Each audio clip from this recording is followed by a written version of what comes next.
एक समय की बात है। देश की सीमा के किनारे बसे एक गांव पर कुछ आतंकवादियों ने कब्जा कर लिया और वहां लूटपाट मचा दी।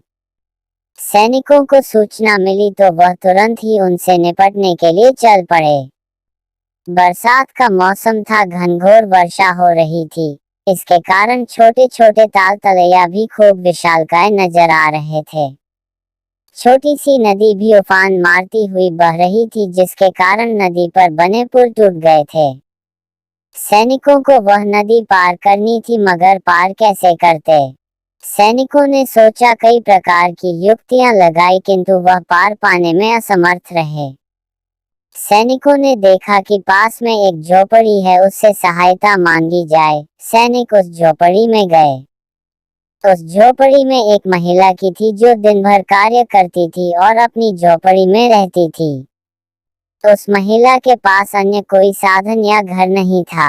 सैनिकों ने जब बात बताई कि आतंकवादी गांव पर कब्जा कर चुके हैं और हमें फौरन वहां पहुंचना है, इसके लिए यह नदी पार करने के लिए कुछ लकड़ियों की हमें आवश्यकता होगी, जिसके कारण हम नदी को पार कर पाएंगे।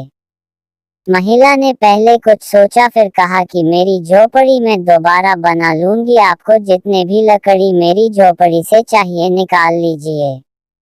महिला की इस भक्ति से सैनिक गदगद हो गए और यथाशीघ्र ही नदी पर एक पुल का निर्माण किया गया, जिससे सभी सैनिक नदी के पार उतर गए।